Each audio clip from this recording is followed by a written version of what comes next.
Not sure if you recall my earlier video about Apple getting sued because of a certain wallpaper that made the notch hard to see? Yeah.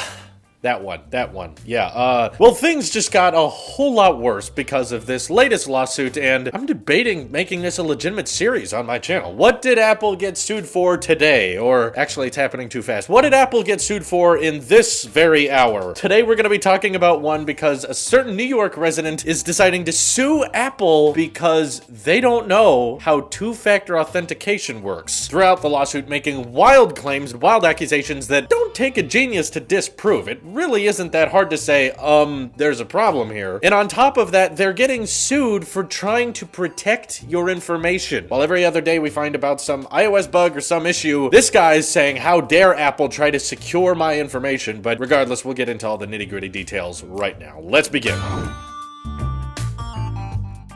Some of you may have heard about this article already, but I personally got quite the kick out of it. This article, while reading it, I had to do a lot of background checking just to make sure, like, this guy's not this unaware, is he? Like, are the things he's talking about true? Well, this particular resident's name is Jay Brodsky, and he is claiming that the two-factor authentication option that Apple is offering to consumers, not requiring, that's the key difference you're gonna have to remember in this article, because he makes the claim that he was opted into two-factor authentication without his consent or without his knowledge. It just somehow happened, which I don't know if you guys know this about two-factor authentication. You can't do that. You have to opt into it. It is not turned on by default. It doesn't just suddenly activate. Apple advises you to turn it on sometimes. If your account is accessed from multiple places, they'll suggest, hey, maybe consider turning on two-factor authentication. That way, even if someone knew your Apple ID password, which you have to know to access someone's Apple ID, even if someone memorized it somehow, stole your information, and got your password, they still wouldn't be able to access your Apple ID because two-factor authentication's turned on. And these are big words, so I'm just gonna short it down to 2FA. I know a lot about 2FA because I've had it for the past 3 years. Mostly because when you're a YouTuber, you want to make sure that your passwords are safe and you want to make sure all of your devices are safe. I have to do this for every single one of my Twitch accounts. There are 4 of them. All of them have 2FA turned on. My Twitters have 2FA turned on. And of course, my Apple ID and my Google passwords. All of these accounts have 2FA. I'm used to it. I know how it works. And the lack of knowledge simply in this lawsuit is the most hilarious part of it. Brodsky claims in this lawsuit filing that millions of similarly situated customers across the nation have continued to suffer harm, these are his words, and economic losses. In other words, we're all losing money because of two-factor authentication being turned on, which simply says that when you log into an Apple ID, you have a different device that's also logged into your Apple ID that alerts you right away and says, hey, someone's trying to access your device from this location, and you can either hit allow or deny, and when you hit allow, a 6-digit code pops up, you enter the 6-digit code, and you go about your day. It takes probably a maximum of 20 seconds. That's being generous. Maybe the internet's really bad where you are or something like that, and it takes a while to show up. It's a little bit of a middle step that could be annoying to someone who doesn't have 2FA turned on, but if you're used to it, it's really not that bad, and once you get the hang of it, it's fairly seamless. You can go through this process in 5 seconds if you know what you're doing, and I'm not even a computer expert or anything. I like all my devices to just work, but even as a general consumer, I know that with 2FA turned on, you sign in, another device says allow, you click allow, and you type in the code. Keeps things very, very secure and means that even if someone knew my Apple ID password, they couldn't access my information. But no, apparently this is genuinely harming many customers out there and causing them economic losses because of those 10 seconds or 20 seconds that it takes to put in your information every time you sign in. Oh my god, it hurts so bad! I have to click allow and type in 6 numbers! The pain! How do I do it every day? Oh my god.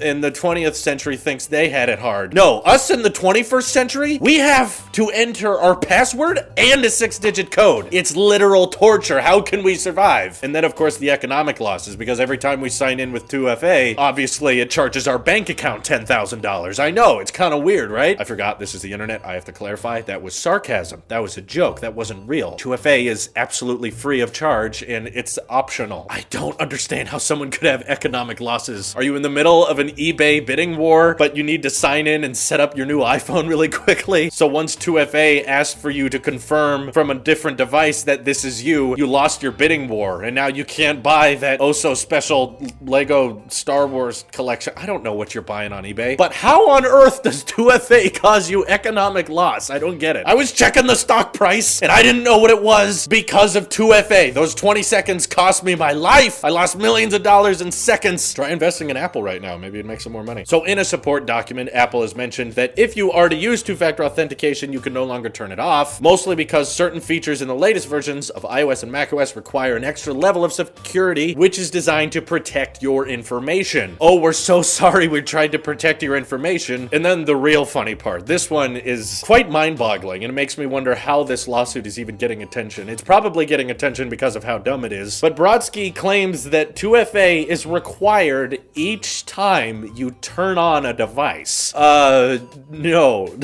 not even slightly. It is literally required anytime you sign into your Apple ID. With an iPhone, an iPad, or Mac, you basically do that when you unbox it and set it up once, and then you're good. You don't need to sign in with 2FA until you sign out of it again. So unless you're constantly signing out of your Apple ID and signing into someone else's, no, you do not have to sign in via 2FA every time you turn on an Apple product. Can you imagine that? Every time you tap the display on your 10R, you swipe up and it's like, what's your password? Hold on a second. What's your password? That's what's crazy about all of this uproar that he's having over this is I use a lot of 2FA accounts, and the Apple one is by far the one I use the least. Like, I'm constantly signing out and in of different Twitter accounts I manage and different Twitch accounts, and we use this all the time. In fact, with iOS 12, Apple has added some really, really nice features that makes 2FA a lot easier on iOS devices than I've even seen on most Androids that I've tested. Yes, the Pixel 3, so don't throw that latest version of Android crap in my face. So with iOS 12, whenever I need to sign into an account, usually, if I have 2FA enabled, it will text message me a long code, and thanks to the new version of iOS, that code will automatically be pasted in my keyboard if it's texted to me via iMessage. And this works on macOS and it works on iOS, which means that anytime I sign into an account, I use my Face ID to activate the password, I sign in, then I get the text message code and it's right there. I just tap one button and then I immediately sign in. Done. Takes literally 10 seconds to sign in with 2FA on different devices. With Apple ID, which again, you only really do when you sign in, you don't do that often. Basically, when you set up your iPhone, you have to sign in with Apple ID, and then you're good. After that, it's just Face ID or the passcode. That's really all you're using, unless you have to set up a few features like the App Store or something like that, or sign in to view older purchases or things like that. So I think it's safe to say, quite literally, this guy doesn't know how the feature works, and whatever problem he's experiencing with his device is not natural and could be quite possibly making all this up. I could honestly see that as a possibility right now, because at this point, anyone's just like, I'll think of something to sue Apple over. Like, I dropped my iPhone and it landed on my toe. It kind of hurt. I'm gonna sue Apple now. They should design their phones to not hurt toes so much. He goes on to say, in fact, in the article, that the extra security level that Apple puts on the device adds an additional 2 to 5 minutes or longer. That's the emphasis I'm putting here. It takes 2 to 5 minutes or more. Sometimes it takes me 5 minutes to sign in via Apple ID with 2FA turned on. And then I love this on Mac Rumors. It even says, in fact, it only takes seconds to enter a verification code. Like, I'm not supposed to give my opinion. I'm just here to present the facts, but I just want to say that factually, this man is completely incorrect. Who in their right mind takes 5 minutes to hit allow and type in a 6-digit code? Is this guy living in a basement and has no internet? Maybe that's the problem? He's trying to sign into his Apple ID, but his Wi-Fi's not working, and he's just blaming Apple for that because he didn't set up his router correctly. I